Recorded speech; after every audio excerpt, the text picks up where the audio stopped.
எல்லாருக்கும் வணக்கம். அன்றாடம் பல்வேறு அரசியல் நிகழ்கால நிகழ்வுகளை நம்ம சேனல்ல தொடர்ச்சியா பேசிட்டு இருக்கோம். அந்த வகையில இந்த நிகழ்கால நிகழ்வுகளை என்னென்ன மாதிரியான அரசியல் போக்குகள் இப்போ போயிட்டு இருக்குது அப்படின்றத நம்ம கூட பகிர்ந்துக்கிறதுக்கு, நம்ம கூட பேசுறதுக்கு ஒரு மூத்த அரசியல் திறனாய்வாளர், அரசியல் விமர்சகர் நம்ம கிட்ட வந்திருக்காரு. வணக்கம் வருண் ப்ரோ. என்ன இப்ப வயசு 70 இல்ல 60 அந்த மாதிரி எல்லாம் மக்கள் நினைச்சுக்கணும். இல்ல ப்ரோ, அது அந்த மூத்தன்ற வார்த்தையை பயமே படுத்தாதீங்க. திறனாய்வாளர் அதுவும் வேணாம். அது காயப்படுத்துது, அது வந்து ஹர்ட் ஆகுது உங்களுக்கு. அதாவது ஜபா ஹியர் அப்படின்ற சேனல் பேரு, பட் ஜபா வேர் அப்படிங்கிற மாதிரி வந்து ரொம்ப நாள் ஆச்சு ப்ரோ. என்ன பண்றது, நானும் புது புது விளக்கங்களை ஒரு டைமும் கொடுத்துட்டு தான் இருக்கிறேன். அவனும் பழகிட்டாங்க, நானும் பழகிட்டேன். சரி ப்ரோ, நம்ம நேர விஷயத்துக்கு வந்துடலாம். நீங்க பாத்துருப்பீங்க சமீபத்துல, ஏன்னா பேசிட்டாங்க எல்லாரும், நீங்க அதை பத்தி பேசல, அதனால உங்ககிட்டயும் அதை பத்தி கேட்டு தெரிஞ்சுக்கலாமே. எங்க அண்ணன் சீமான் அண்ணன் வந்து பனைமரத்துல ஏறி மாஸ்க் காட்டினாப்புல வந்து கல் இறக்கி இத்தனையும் வந்து சட்ட விரோதம் அப்படின்ட்டு இவங்க சொல்லிட்டு இருக்காங்க. இருந்தாலும் கூட அது தமிழர்களின் உணவு, தமிழர்களின் உரிமை அப்படின்றதுக்காக வேண்டி பனைமரத்துல ஏறி கல்லை இறக்கி இப்ப அது மிகப்பெரிய பேசு பொருளா இருக்கு. முதல்ல இதை பத்தி உங்களோட கருத்தை நீங்க சொல்லிருங்க, அப்புறம் நான் கேள்வி கேட்கறேன். இப்போ ஒரு பனைமரத்துல ஏறி கல் இறக்குறாரு அப்படின்னா வந்து பாத்தீங்கன்னா, ரொம்ப நாளா வந்து எல்லா கலாச்சாரத்துக்கும் ஒரு ஒரு மானம் அப்படிங்கிறது ஒண்ணு இருக்கும். அது நீங்க வந்து பர்ஷிய கலாச்சாரமா இருந்தாலும் சரி, இல்ல இந்த இந்தியன் சப்கான்டினென்ட் அப்படின்னு சொல்லப்படுற ஒவ்வொரு கலாச்சாரத்துக்கு முன்னாடியே வந்து பாத்தீங்கன்னா அது மாதிரி உற்சாக பானங்கள் சிலதெல்லாம் இருக்குதான் செய்யுது. அவங்க வாழ்வியலோடய கலந்தது அப்படிங்கிறது பாத்தீங்கன்னா ரொம்ப கம்மி தான். அப்படி இருக்கிறப்போ கல் அப்படிங்கிறது வாழ்வியலோட கலந்து, ஏன்னா பனைமரமே வந்து பாத்தீங்கன்னா அதுல கல்லுன்றது மட்டும் இல்ல, அது பல விஷயங்களுக்கு நம்ம வந்து பயன்படுத்திட்டு இருக்கோம். தமிழ்நாட்டின் மரபா வந்து பனைமரம் இருக்கிறப்போ வந்து பாத்தீங்கன்னா கல் அப்படிங்கிறது அன்றாட உணவுல ஒரு பகுதியா இருக்கக்கூடிய ஒரு விஷயமா இருக்கு. ஆனா இன்னைக்கு அன்றாட உணவு கூட சாப்பிட்றானோ இல்லையோ, அவனுக்கு கிடைக்கிற ஒரு 200 300 எடுத்துட்டு போய் அடகு வைக்கிற ஒரே இடம் டாஸ்மாக் தான். அதுதான் அவனுக்கு உணவாவே வந்து மாறிடுச்சு. அப்படி இருக்கிறையில அதுக்கு ஒரு ஆல்டர்னேட்டிவ் இன்னைக்கு நீங்க பூரண மதுவிலக்கு அப்படின்னு நீங்க சொன்னா எனக்கு ரொம்ப சந்தோஷம் தாங்க, பல தாய்மார்கள் சந்தோஷப்படுவாங்க. ஆனா நீங்க பிராக்டிகலா பூர்ண மதுவிலக்கு கொண்டு வரது எவ்வளவு கஷ்டம்ன்றது உங்களுக்கும் தெரியும், எனக்கும் தெரியும். பல பேர் வந்து பாத்தீங்கன்னா வந்து கொரோனா டைம்லேயே வந்து கண்டதையும் கலந்து அவனே குடிச்சிட்டு இருந்தான், இல்லை சாராயம் காய்ச்ச வந்து போயிடுவாங்க. அது மாதிரி ஒரு வேலையில வந்து பாத்தீங்கன்னா பூரண மதுவிலக்கு அப்படிங்கிறது ஒரு சைடு கொண்டு வரணும் அப்படிங்கிற ஒரு திட்டத்தையும் வச்சு, ஒரு நல்லெண்ணத்தோட ஒரு திட்டத்தையும் வச்சு, இன்னொரு பக்கம் ஒரு ஆல்டர்னேட்டிவ் ஒரு தலைவன் எப்படி யோசிக்கணும்னு பாத்தீங்கன்னா வந்து, இப்போ நம்ம ரீஹாப்ல போய் சேர்றோம் அப்படின்னா அங்க இருக்கிற டாக்டர் எப்படி யோசிப்பாங்கன்னு பாத்தீங்கன்னா, உங்களை கையை காலை கட்டி போட்டு எதுவுமே கொடுக்காம நான் சொல்றதெல்லாம் கேளு, தண்ணியும் ஆகாரத்தையும் சாப்பிட்டுட்டு வந்து தூங்குப்பா அப்படிலாம் சொல்ல மாட்டாங்க. அங்க வந்து உங்களுக்கு வந்து சில தெரப்பி கொடுப்பாங்க, சில நம்மளோட டென்ஷனை கம்மி பண்ற மாதிரியான சில ஆன்டி டிப்ரெசன்ட் மருந்துகள்லாம் வந்து கொடுப்பாங்க. அது இந்த வே வந்து பாத்தீங்கன்னா வந்து ஒரு போதையை கொடுக்கக்கூடியது. ஆனா அந்த போதை எதற்காக அப்படின்னு பாத்தீங்கன்னா, நீங்க ஏற்கனவே அடிக்ட் ஆயிட்டு ஒரு விஷயத்துல இருந்து மீண்டும் வெளில வர்றதுக்காக தான். அப்படி சிகரெட் ஸ்மோக் பண்றவங்களுக்கு வந்து ஆல்டர்னேட்டிவா நிக்கோடெக்ஸ்னு ஒன்னு கொடுப்பாங்க. அதுலயும் நிக்கோட்டின் தான் இருக்கும். சோ நான் இப்ப என்ன சொல்றேன்னா, இப்ப நிக்கோட்டின் எல்லாமே வந்து பாத்தீங்கன்னா வந்து கெமிக்கலி வந்து ப்ராசஸ் செய்து ஒரு கம்பெனியால செய்யக்கூடியது. இது இயற்கையின் வரமா நம்மளுக்கு இருக்கக்கூடிய கல், இருக்கக்கூடியன்றதோட இருந்த ஒரு கல் அப்படிங்கறத வந்து பாத்தீங்கன்னா, இப்ப நீங்க கள்ளுக்கடையை திறந்தா அதே மாதிரி ஒரு பக்கம் வந்து டாஸ்மாக் கடையை கொஞ்சம் கொஞ்சமா நீங்க வந்து மூடிட்டே இருந்தீங்க அப்படின்னா, இவனுக்கு டக்குன்னு ஒரு அடிக்ஷன் வந்து வெளில போறதுக்கு ஒரு ஆல்டர்னேட்டிவ் அப்படின்னு வந்து இல்லாம இருந்துச்சு அப்படின்னா அவன் பைத்தியம் ஆயிடும். நிஜமாவே சொல்றேங்க, இந்த போதை இல்லைன்னா வேற ஒரு போதைன்ற போயிடுவாங்க. எனக்கு நிறைய பசங்களை தெரியும், அவங்களுக்கு வந்து பாத்தீங்கன்னா வந்து எனக்கு சாராயம் குடிச்சு போதே ஏறல, அதாவது டாஸ்மாக் குடிச்சு போதே ஏறலன்னு சொல்லிட்டு காஃப் சிரப் குடிக்கிறவங்களாம் இருக்காங்க. சில பேர் மாத்திரை மருந்துன்னு போயிட்டாங்க, சில பேர் ஊசி ஈசின்றாங்க, சில பேர் கஞ்சா போதை பத்தலங்கிறாங்க. அப்படிங்கிற பட்சத்துல ஒரு திரவமா ஒன்றத்தை குடிச்சு வந்து பாத்தீங்கன்னா அந்த மாதிரி ஆல்டர்னேட்டிவா ஒரு ஃபீலிங்கை கொடுக்கக்கூடியது, அந்த அளவுக்கு போதை இல்லைனா கூட அதுக்கு ஒரு ஆல்டர்னேட்டிவா இருக்கக்கூடியதுன்னா நேச்சுரலி ஃபர்மெண்டான இந்த கல்லு தான். அப்படி ஏற்கனவே நம்மளோட கலாச்சாரத்துல இருந்த கல்லை ஒரு ஆல்டர்னேட்டிவா கொண்டு வரணும் அப்படிங்கிறது, என்னதான் அரசாங்கம் இன்னைக்கு ஒரு தடையா அதை போட்டிருந்தாலும், நீங்க டாஸ்மாக திறந்து வச்சிருக்கிறது ஒரு தவறான விஷயம் இல்லையா? அப்படி இருக்கிறப்போ வந்து இன்னைக்கு ஒரு ஆல்டர்னேட்டிவ் அப்படிங்கறத திருப்பி நிறுவறதுக்காக அவர் இந்த தடையை மீறி இந்த மரத்துல ஏறி கல்லை இறக்கி எல்லாருக்கும் ஊற்றி கொடுத்துருக்காரு. இன்னொன்னு ப்ரோ, இதுல ஒரு முக்கியமான விஷயம் இருக்கு நம்ம பேச வேண்டியது. இப்போ இந்த டாஸ்மாக்ல போய் சாராயம் வாங்கி குடிக்கிறாங்கல்ல குடிமகன்கள், அதாவது 12 மணி ஆச்சுன்னா டான் நிக்கணும், என்னால அது இல்லாம என்னால வாழ்க்கையவே நடத்த முடியாது. 12 மணிக்கு உங்களுக்கு 12 மணிக்கு திறந்து 10 மணிக்கு மூடிடுறாங்க, நீங்க என்ன நினைச்சிருக்கீங்கன்னா அப்பாவியா இருக்கீங்க நீங்க. சரி ப்ரோ, நான் அப்படியே வளர்ந்துட்டேன், விவரம் தெரியாம வளர்ந்துட்டேன், உங்களுக்கு நிறைய விஷயம் தெரிஞ்சிருக்கு. ஏங்க சரி விடுங்க. சரி, இப்ப தர்மபுரியோட சேலத்துல அதிகமான பிளாக்ல வந்து விக்கிறது அதிகமா இருக்குன்றனால எனக்கு தெரிஞ்சிருக்கு. சரி ப்ரோ, எதுவுமே ஒரு நல்லது சொல்ல முடியாது இந்த நாட்டுல. சரி ப்ரோ, என்ன விஷயம்னா நானும் கேள்விப்பட்டிருக்கேன், பார்த்ததில்ல. நானும் கேள்விப்பட்ட மாதிரி நீங்களும் கேள்விப்பட்டிருக்கீங்க. என்ன அப்படின்னா, எங்க ஊர்ல அந்த ஏரியால வந்து ஒரு புதுசா ஒரு சிஸ்டம் கொண்டு வந்திருக்காங்க. அதாவது இப்ப பாட்டில் வாங்குறாங்க, பாட்டில் வாங்கி குடிக்கிறாங்க, குடிச்சு கொண்டு போய் எங்கேயாச்சும் உடச்சு போட்டு போயிடுறாங்க. இதுல வந்து பல உயிர்களுக்கு ஆபத்து இருக்குது. நம்ம நடந்து போறாலும் காலில் ஏறுது. இன்னும் இந்த ஃபாரஸ்ட் ஏரியா பக்கம்லாம் குடிக்கிறவங்க என்ன பண்றாங்கன்னா குடிக்கிறாங்க, நடுக்காட்டுல உட்காந்து குடிக்கிறாங்க ஃபன்னுக்காக. நானே நேர்ல பாத்துருக்கேன். குறிப்பா வந்து எங்க ஊர்ல இருந்து ஒகேனக்கல் போற வழி பாத்தீங்கன்னா ஃபுல்லா ஃபாரஸ்ட், காட்டுல உட்காந்து குடிக்கிறாங்க. குடிச்சிட்டு அந்த பாட்டில அங்கேயே உடச்சு போட்டு போயிடாங்க. போகும்போது என்ன ஆகுதுன்னா அந்த இருக்கிற காட்டு மிருகங்கள் அந்த வழியா நடந்து போறது. இப்ப நம்ம காலில் குத்திக்கிச்சுன்னா யாரோ ஒருத்தர் எடுத்து விட சொல்லி கேட்கலாம், இல்லை நம்மளே எடுத்துக்கலாம். இல்லை ஹாஸ்பிட்டலுக்கு போனா கூட அவங்க வந்து கரெக்டாக அந்த பாட்டில் பீஸை வந்து வெளியே எடுத்துருவாங்க. ஒரு யானை காலில் குதிச்சுன்னா யார்கிட்ட போய் கேட்கும், இல்லை அது எப்படி அதை வெளியே எடுக்கும்? அதுவும் அதோட கால் இழந்து சாகிறது எவ்வளவு கொடுமையான ஒரு ப்ராசஸான விஷயம் இல்லையா? அந்த மாதிரி உடச்சு போட்டு போயிடுறாங்க. ஏன்னா அந்த விக்ரம் படத்துல சொல்ற மாதிரி இன்னும் மனுஷன் வந்து பரிணாம வளர்ச்சியில குரங்குல இருந்து மனுஷனா வர்றதுக்கு இத்தனை நூற்றாண்டுகள் எடுத்திருக்கு. இன்னும் இந்த மாதிரி போதையில அடிமையாயிட்டான்னா அவன் குரங்காவே மாறிடுவான் அப்படின்ற மாதிரி எல்லாம் டயலாக் இருக்கு இல்லையா? அந்த மாதிரி குரங்கா மாறிட்டான், ஆல்ரெடி உடச்சு போட்டு போயிடுறான். ஸோ தமிழ்நாடு அரசு அதுக்கு ஒரு விஷயத்தை எடுத்துச்சு. என்ன அப்படின்னா அந்த பக்கம் நடைமுறைகள் இருக்கு. இங்க பாத்துறீங்களா, ஒரு ஸ்டிக்கர் ஒன்று ஒட்டி தருவாங்க. அந்த ஸ்டிக்கருக்காக 10 ரூபா பாட்டிலுக்கு எக்ஸ்ட்ரா வாங்குவாங்க. இப்போ அந்த பாட்டில் அந்த ஸ்டிக்கர் ஒட்டி இருக்க பாட்டில் இருக்கு இல்லையா, அந்த பாட்டில திருப்பி கொண்டு போய் நம்ம ஒயின் ஷாப்லயே கொடுத்துட்டோம் அப்படின்னா 10 ரூபா திருப்பி கொடுத்துருவாங்க. அப்ப என்ன பண்ணுவான், அந்த 10 ரூபாய்க்காக வேண்டிய அந்த பாட்டில உடைக்காம திருப்பி கொண்டு போய் ஒயின் ஷாப்லயே பாட்டில் எடுத்துட்டு வந்து தந்துட்டு எப்படியோ ஒரு கோட்டர் வாங்கினோண்டு அவன் பார்ப்பான். இதுல இன்னொரு விஷயம், முன்னெல்லாம் பாத்தீங்கன்னா ஒயின் ஷாப்ல வெளியே சில பேர் நின்று இருப்பாங்க. நின்றுகிட்டு பாஸ் கட்டிங் கட்டிங் கட்டிங் சொல்லுவாங்க. பரவாயில்ல, எப்படி தெரியுமா அவன் கேட்கறது, பாஸ் என்கிட்ட 10 ரூபாய் இருக்கு, ஒரு 90 ரூபா மட்டும் கொடுங்க. 10 ரூபா 90 ரூபா 10 ரூபா இருக்கு என்கிட்ட, ஒரு 90 ரூபா மட்டும் கொடுங்க அப்படின்ட்டு கேட்கறவங்களும் இருக்காங்க. இல்லைன்னா போறவங்க கிட்டலாம் பஸ் 10 ரூபா 10 ரூபான்னு கொடுத்து வாங்குறவங்களும் இருக்காங்க. இப்ப வந்து எப்படி தெரியுமா மாறி போச்சு, 10 ரூபாய் கேட்கறது வந்து அவமானம் இல்லையா, சுயமரியாதைக்கு அது இருக்கு. அதனால வந்து காசெல்லாம் வேணாம், அந்த ஸ்டிக்கர் மட்டும் கிழிச்சு கொடுத்துருங்க அப்படிங்களாங்க. ஆமா ப்ரோ, ஆமா ப்ரோ, இருக்கு ப்ரோ, அந்த பக்கம் இருக்கு. ஏன்னா அந்த 10 ரூபா ஸ்டிக்கர், அந்த அதுக்காக தானே ஸ்டிக்கர் ஓட்டுறாங்க, அதை எடுத்துட்டு போய் காட்டி எனக்கு வந்து கொடுங்க அப்படின்னு வாங்கிக்கிறதுக்காக வேண்டி. இது ஒரு சுயமரியாதை இழுக்கு. ஒன்று வந்து உடம்புக்கு அவ்வளவு கேடுது, கல்லீரல் அழுகி. அதை நான் பார்த்துருக்கேன், நிறைய பேர் நேர்லயே பார்த்துருக்கேன். அப்படின்னும் போது இதுல இவ்வளோ டிஸ்அட்வான்டேஜஸ் இருக்கு. ஒன்று சுயமரியாதை போகுது, மான மரியாதை போகுது, ஒன்று உடம்பு கேடு, குடும்ப சீரழிஞ்சு போகுது. கல் அப்படின்னு வரும்போது அது நம்முடைய இயற்கை உணவு.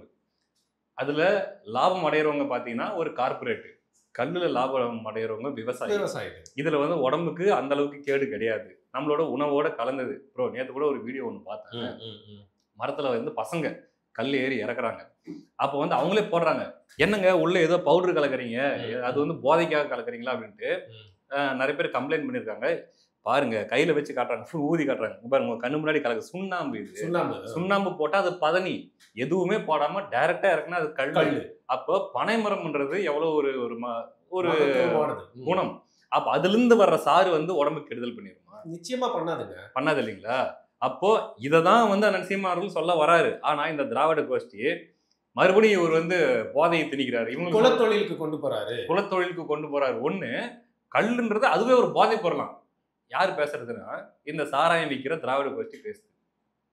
இல்ல நான் என்ன சொல்றேன், குலத்தொழில் பத்தி பேசினாங்களா, அதை பத்தி நான் முதல்ல குறிப்பிடணும்னு நினைக்கிறேன். குலத்தொழில் அப்படிங்கிறது எப்படி ஆயிடுச்சுன்னா, தாத்தானுக்கு அப்புறம் பையன், பையனுக்கு அப்புறம் பையன், இப்போ நம்ம பேசிட்டு இருக்கப்போ அவனோட பையன் வந்து பாத்தீங்கன்னா கலைஞர் டிவியோடைய ஒரு ஹெட்டா போய் உட்காந்துட்டாரு, அடுத்து அந்த கட்சிக்கும் ஹெட்டா போய் உட்காந்துருவாரு. இதை வந்து குலத்தொழில். யார் இப்போ குலத்தொழில வந்து நம்ம சொசைட்டிக்குள்ள இன்ஃபியூஸ் பண்ணிட்டு இருக்கா? நீங்க கல் இறக்குறது அப்படிங்கிறது இப்போ உதாரணத்துக்கு வந்து பாத்தீங்கன்னா நம்ம அமெரிக்கா போன்ற இடங்கள்ல நீங்க எந்த ஒரு கான்டினென்ட்டா வேணா எடுத்துக்கலாம், அந்த இடத்துல கிடைக்கக்கூடிய விஷயங்களை இன்னைக்கு வரைக்கும் மாடர்னைஸ் பண்ணி விவசாயம் பண்ணி அது உலகம் ஃபுல்லா எக்ஸ்போர்ட் பண்ணிட்டு தானே இருக்காங்க. நீ கல் இறக்கணும்னு சொன்னாலே உடனே வந்து குலத்தொழில் கொண்டு போறோம்னு சொல்லிட்டு ஒரு கேவலமான ஒரு குற்றச்சாட்டு வைக்கிறாங்க. இன்னொன்னு உங்களுக்கு ஏற்கனவே தெரியும்னு நினைக்கிறேன், சிகரெட் அப்படிங்கிறது எப்படி நமக்குள்ள புகுத்தப்பட்டுச்சு அப்படின்னு. இப்போ நம்ம ஊர் பெரியவர்லாம் புகை பழக்கம் எப்படி இருந்தாலும் எந்த வகையில இருந்தாலும் அதை வந்து நம்ம தவறுன்னு தான் சொல்றோம். ஆனா நம்ம ஊர்ல ஒரு பழக்கம் இல்லைன்னா அந்த பன்னீர் புயல வந்து போடுவாங்க, அதுக்கப்புறம் சுருட்டு வந்து பிடிச்சிட்டு இருந்தாங்க, அதுக்கப்புறம் அந்த பீடி அப்படிங்கறது நம்ம ஊர்ல வந்து பிடிச்சிருக்காங்க. அதுக்கப்புறம் நம்ம ஊர்ல அந்த 2 விரல்ல இருந்து அந்த பீடியும் சுருட்டையும் எடுக்கிறதுக்கு கார்பரேட் கம்பெனியால முடியவே இல்லை. என்னடா நான் வெள்ளையா ஒரு சிகரெட் கொடுக்குறேன், பஞ்சுலாம் வச்சு கொடுக்குறேன், அப்பயும் பிடிக்க மாட்டாங்களேன்னு சொல்லிட்டு அவங்க எடுத்த நிறைய முயற்சிகள் எடுத்தாங்க. அதுல ஒரு முக்கியமான முயற்சி தான் என்னன்னு பாத்தீங்கன்னா, இன்னைக்கு கூட அந்த வீடியோ தேடி பாத்தீங்கன்னா தெரியும், இந்த நிக்கோட்டின் விற்கிற எல்லாருமே, அதாவது சிகரெட் கம்பெனியில் இருக்க எல்லாருமே வந்து பாத்தீங்கன்னா ஒரு பெரிய செனட்ல வந்து உறுதிமொழி எடுக்கிறாங்க, இது வந்து மருந்து, இதனால உங்களுக்கு எந்த பாதிப்புமே வராது, ஒரு ரிஃப்ரெஷ்மெண்ட், இது அந்த வீடியோ இன்னைக்கு வரைக்கும் இருக்கு. ஆனா இன்னைக்கு கேன்சருக்கு உண்டான முக்கியமான ஒரு காரணமா உலகத்துல இருக்கக்கூடியது என்னன்னு சொல்லிட்டு உங்களுக்கே தெரியும். அதே மாதிரிதான் அதை வேற எப்படிலாம் நம்ம விரலுக்குள்ள கூத்துனாங்கன்னா, ரஜினிகாந்த் போன்ற நடிகர்கள் மூலியமாகவும் அவருக்கு மிகப்பெரிய பங்களிப்பு இருக்கு ப்ரொபகேண்டா மூலியமா. அது மட்டும் இல்லாம பாத்தீங்கன்னா இது வந்து குடிச்சா டென்ஷன் வந்து குறையும். ஸ்டேட்டஸ் சிம்பிள், இது ஒரு ஆண்மைத்தன்மைக்கான விஷயம் அப்படின்னு சொல்லிட்டு கிங்ஸ், அதாவது நீ ஒரு ராஜா அப்படிங்கிற மாதிரி ஒரு பேர்லாம் வச்சு பாத்தீங்கன்னா அப்படி இருக்கும். அப்படி வந்து சிகரெட் எப்படி கொடுத்தாங்களோ அதே மாதிரி இன்னைக்கு டாஸ்மாக், அதாவது நீங்க வந்து சீம சாராயம் குடிக்கிறது நல்லதுன்னு வந்தது. அது வந்து பாத்தீங்கன்னா எல்லாம் ஒயின் ஷாப்பா வச்சு வித்துட்டு இருக்காங்க. ஏடா எவனுக்கும் லாபம் போதே, இதை வச்சு நம்ம சம்பாதிக்கலாம்னு சொல்லிட்டு இதை ஒழுங்குமுறைப்படுத்துறது இன்னைக்கு டாஸ்மாக் மூலியமா தான் நம்ம கவர்மெண்ட்டே ஓடிட்டு இருக்கு. அந்த வகையில அந்த கவர்மெண்ட் டாஸ்மாக் மூலியமா ஓடுறப்போ பேருக்கு தான் அந்த டாஸ்மாக், பின்னாடி அதோட மது ஆலைகள், அதாவது அந்த ரெஃபைனரி, அந்த ப்ரூவரின்னு சொல்லுவாங்கல்ல, அந்த எல்லாத்துலயுமே வந்து பாத்தீங்கன்னா திமுகவையும் அதிமுக சார்ந்த நிறைய பேர் வந்து அதை வந்து எடுத்து நடத்திட்டு இருக்காங்க. இது குழந்தை கூட வந்து தெரிஞ்ச விஷயம். அந்த வகையில உங்களுக்கு எந்த விதத்துலயுமே அந்த லாபத்தை அவங்க விட்டு தரவே வந்து போறதில்லை. ஸோ நீங்க கல்லை கொண்டு வச்சுட்டீங்கன்னு வச்சுக்கோங்க, கல்லுங்கிறது இந்த சாராய லெவலுக்கு போதை தரலனா கூட அது இயற்கையா இருக்கு, மரத்துல இருந்து இறக்குறானே, அதை பாக்குறதுக்கே ஆசையா இருக்குன்னு சொல்லிட்டு இதை விட்டுட்டு அதை தான் போய் குடிப்பான். இதுல வர ஒரு கேவலமான நாத்தம் அதுல வராது. அதை குடிச்சு எந்திரிச்சு நீங்க வேலைக்கு கூட போயிடலாம். ஹேங் ஓவர்னு ஒரு விஷயம் இருக்காது. அப்படி இருக்கையில எப்படிங்க அதை வந்து முதலாளிகளே வந்து இதை எங்க விட்டு நீ கல்லு குடிக்க எப்படி ஒத்துப்பாங்க? அதனால எல்லா வகையிலுமே வந்து இது நீங்க டைரக்டா வந்து சீமான் பண்ற தவறுன்னு சொல்ல முடியாது. ஏன்டா தவறுன்னு சொல்லி மக்கள் கேள்வி கேட்டுருவோம். அதனால ஒரு பக்கம் வந்து குலத்தொழில பண்றது, இன்னொரு பக்கம் போதையை ப்ரொமோட் பண்றாரு அப்படின்னு சொல்றது. யாரு போதையை ப்ரொமோட் பண்றா? இன்னைக்கு உங்களோட கட்சிகளின் மாநாடுகள்ல வந்து பாத்தீங்கன்னா முன்னாடி சாப்பாடு போடுறீங்க, பின்னாடி என்ன சத்தம் கேக்குதுன்னு சொல்லிட்டு விவரம் தெரிஞ்சவன் எல்லாருக்குமே தெரியும். மீட்டிங் பாத்தீங்களா, திமுகல வந்து ஒரு விருந்து, திமுக மீட்டிங்ல மேல வச்சு குடிச்சிட்டு இருந்தாங்க. நான் என்ன சொல்றேன், அட்லீஸ்ட் அடுத்த வாட்டி கப்பாது கொடுங்க. பாட்டில் குடிச்சீங்கன்னா எப்படி குடிப்பாங்க? இப்படி ஊத்தியா குடிப்பாங்க? ஏன் இன்னைக்கு துணை முதல்வரா இருக்க உதயநிதி ஸ்டாலின் அவர்கள் முதல் படத்துல ஒரு பாட்டு ரொம்ப ஹிட். அது என்ன ஒரு செட்டிங்ல எடுத்திருப்பாங்க நீங்களே பாருங்க. வேணாம் மச்சான் வேணாம் பொண்ணுங்க காதல் அப்படின்றத குடிச்சிட்டு தான் ஆடிட்டு இருப்பாரு. அது மட்டும் இல்லாம பல படங்கள்ல வந்து அவரே வந்து பாத்தீங்கன்னா குடியை வந்து ப்ரொமோட் பண்ணிட்டு இருக்காரு. இன்னைக்கு குடிக்கிறது ஒரு ஸ்டேட்டஸ் சிம்பிள் வச்சிருக்கீங்க. ஆனா பனைமரத்துல இருந்து இயற்கையா வரக்கூடிய ஒரு கல்லை குடிக்கிறது அப்படிங்கிறது வந்து பாத்தீங்கன்னா அதுதான் போதை உங்களுக்கு. அப்ப இது போதையே இல்லையா? இன்னைக்கு கூட நீங்க நியூஸ்ல பாருங்க, கஞ்சா போதையில் கொலை செய்தான், வேற எதுலயே போயிட்டு இது பண்ணிட்டான்னு சொல்லுவாங்க. ஆனா எவனுமே வந்து பாத்தீங்கன்னா பெரும்பான்மை செய்திகள்ல டாஸ்மாக்ல குடிச்சிட்டு இது மாதிரி பண்ணா அப்படின்னு சொல்ல மாட்டாங்க. நீங்க டாஸ்மாக்ல குடிச்சிட்டு அப்படி பண்ணான்னு சொன்னா அது ஒரு தவறான விஷயம் தான் தெரியும். நீங்க சினிமால மட்டும் ஒரு காட்சிக்கு வர்றப்போ கீழே குடிப்பழக்கம் வந்து உங்களை உயிரை கெடுக்கும் அப்படின்னு சொல்றது எந்த அளவுக்கு நியாயம்? அதே மாதிரி இவங்க வந்து பாத்தீங்கன்னா கல்லை எந்த விதத்திலுமே திருப்பி கொண்டு வந்துடக்கூடாது, கேரளா மாதிரி ஆயிடக்கூடாது. ஏன்னா கேரளால வந்து பாத்தீங்கன்னா உங்களுக்கு வந்து எல்லாத்துக்குமே ஒரு ஒழுங்குமுறை இருக்கும். அவங்க டாஸ்மாக் நடத்துறதுலேயே கூட வந்து அவங்களோட ஒயின் ஷாப் நடத்துறதுலேயே வந்து பாத்தீங்கன்னா அவ்வளவு ஒழுங்குமுறை இருக்கும். நீங்க கியூல நின்று வாங்கணும், பில்டிங் சிஸ்டம் இருக்கும். அங்க வந்து பாத்தீங்கன்னா சில கிளாஸஸ் அவங்களே வச்சிருப்பாங்க. ஏன் அந்த பார் நடத்துறதுல அவ்வளவு சுத்தமா ஒரு தரமா வச்சிருப்பாங்க. கிடைக்கக்கூடிய சாராயமே வந்து பாத்தீங்கன்னா வந்து மனுஷங்க ஏதோ குடிக்கிறதுக்கான தயாரிச்ச மாதிரி இருக்கும். இங்க இருக்க சாராயத்தை ஏதாவது இந்த கெமிக்கல் எல்லாம் டெஸ்ட் பண்ணி வந்து சொல்ற மாதிரி ஏதாவது ஆளுங்க இருந்தா வந்து நம்ம வாங்க நம்ம 2 பேருமே எடுத்துட்டு போயிட்டு அதை ஊத்தி இது சாராயம் தானா, மனுஷன் அதை குடிக்கிறதுக்கு தகுந்ததான் வந்து பார்ப்போம். கண்டிப்பா அது முழுக்க முழுக்க வந்து பாத்தீங்கன்னா உங்க கல்லீரலை மட்டும் இல்லாம ஆண்மைத்தன்மையை மட்டும் இல்லாம மூளையை செயலாக்க வைக்கிற ஒரு கேவலமான ஏதோ ஒரு ஒரு திராவகம் அப்படின்னு தான் சொல்லணும். அது அப்படி இருக்கிற போது நீங்க கல்லு மட்டும் போதன்னு நீங்க எப்படி சொல்லுவீங்க? இன்னொன்னு ப்ரோ, இன்னொரு கோமாளித்தனம் ஒண்ணு பண்ணாங்க. என்ன தெரியுமா? நாங்க வந்து ஆராய்ச்சி பண்றோம், சீமான் வந்து என்னத்தை இறக்குனாரு, அது கல்லா இல்ல பதனியா, நாங்க ஆராய்ச்சி பண்றோம்.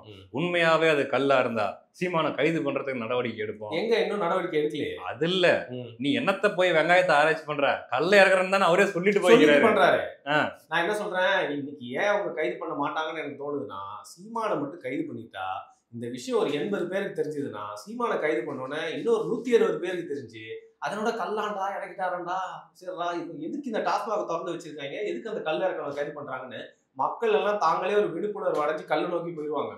அதுக்கான டிமாண்ட் வந்து பெருகிடும். அப்புறம் வேற வழியே இல்லாம அரசாங்கம் வந்து இதை மூடிட்டு திறக்க வேண்டிய ஆயிரும். அதனால அவர் பாட்டு ஏதாவது பண்றாரா, இந்த சின்ன பசங்க எல்லாம் வச்சுட்டு இந்த வாடகை வாயன்கள் அந்த கடிச்சு வைப்பாங்களே அவங்களெல்லாம் வச்சு இந்த மாதிரி கிண்டல் பண்ணிட்டு அவங்களே கிக்கு பிக்கேன்னு சிரிச்சுக்கிட்டு அப்படியே போனா அதை வந்து ஒரு அசிங்கமான விஷயம் மாதிரி மாத்திடலாம் அப்படின்னு தான் பாக்குறாங்க. மற்றபடி சீமான் மேல கை வச்சா இது அவங்களுக்கு எதிராகவே திரும்பி சீமான் என்ன பிளான் போட்டாரோ அதை நிறைவேறும் அப்படின்னு நமக்கு தெரியும். அதனால வந்து படிக்கட்டி ஏறினாரு. அவர் என்னடா இது இந்த மாதிரி ட்ரெஸ்ல ஏறாரு, முட்டியில கிழிச்சிட்டா அது நாங்க அழுகணுமா, இந்த மாதிரி மொக்க காமெடி எல்லாம் பண்ணிட்டு ப்ரோ பண்ணிட்டு தான் இருப்பாங்க, தொடர்ச்சியா பண்ணிட்டு தான் இருப்பாங்க ப்ரோ. கடைசியா ஒரே ஒண்ணு ப்ரோ முடிச்சுக்கலாம் இதோட, கல்லு டாஸ்மாக் இதுதான் வந்து ரெண்டு திஸ் வெர்சஸ் திஸ் அப்படின்ற மாதிரி இருக்கு. இதுல சீமான் வந்து கல்லுக்கு முக்கியத்துவம் கொடுக்குறாரு, டாஸ்மாக் வந்து அது கெடுதல் அப்படின்னு சொல்றாரு. சுருக்கமா உங்களோட கருத்துக்களை சொல்லி முடிச்சு. நம்ம வந்து கேட்டீங்கன்னா வந்து நான் இல்லைங்க, உங்க பக்கத்துல இருக்கிறவர் வந்து திருவள்ளுவர், அவரே என்ன சொல்லியிருக்காரு, கல்லுண்ணாமைன்னு சொல்லியிருக்காரு. நம்ம தெளிவான ஒரு மனநிலையில இருக்கணும் அப்படின்னா வந்து எந்த ஒரு போதையுமே வந்து தவறுதான். நம்ம கல்ல குடிங்கன்னு ப்ரொமோட் பண்ணல, ஆனா ஏற்கனவே தடுக்கி விழுந்தா ஒரு கான்டெக்ட்னு ஒண்ணு இருக்கு. திருவள்ளுவர் சொன்ன கல்லுண்ணாமை வந்து பொதுமக்களுக்கு கிடையாது. திருவள்ளுவர் சொன்ன கல்லுண்ணாமை வந்து ஒரு அரசர் அந்த மாதிரி வந்து அமைச்சர் அந்த மாதிரி இருக்கிறவங்க வந்து ஏதாச்சும் ஒரு சின்ன தவறு நேர்ந்தால் கூட அந்த ஒரு ஆட்சியே வந்து இது பண்ற மாதிரி வாய்ப்பு இருக்கு. அதே மாதிரி துறவிகள் அந்த மாதிரி இருக்கிறவங்களுக்கு தான் அந்த கல்லுண்ணாமை அப்படிங்கிற அந்த கான்செப்டே இந்த ஒரு பாட்டுல தான் வருது. அது பொதுவா எல்லாருக்கும் சொன்ன விஷயம். நான் என்ன சொல்றேன், உங்களுக்கு ஒருத்தருக்கு வந்து இந்த மாதிரி ஒரு பானம் வேணும்னா அவங்க தேடி போய் குடிக்கணும். இதை குடி நம்ம வந்து ப்ரொமோட் பண்ண போறோம். கல்லு பாட்டு 1000 வருஷமா இருக்கு, எல்லாம் வேணும், நம்ம போய் குடிக்க தான் போவோம். ஆனா இன்னைக்கு நீங்க சொன்ன விஷயங்க, டாஸ்மாகா கல்லானா, டாஸ்மாக் அறவே ஒழிக்கப்பட வேண்டும். டாஸ்மாக்ன்றது இருந்தது ஹிஸ்டரி ஆகணும். கல்லு திருப்பியும் நம்மளோட தமிழனோட தினசரி வாழ்க்கையில ஒரு அங்கமா திரும்பி வந்து சேரணும். அதுக்கு அரசாங்கம் வந்து ஒரு பெரிய முடிவு எடுக்கணும். அவ்வளவுதான் ப்ரோ. அண்ணனுக்கு நீங்க முழு ஒத்துழைப்பு கொடுக்குறீங்க இந்த விஷயத்துல. நிச்சயமா அடுத்த வாட்டி யாராருன்னா பக்கத்து மரத்துல நானும் சேர்ந்து ஏற அளவுக்கு ரெடிங்கிறேன் நான். சூப்பர் ப்ரோ, மிக்க நன்றி. மிக்க நன்றி.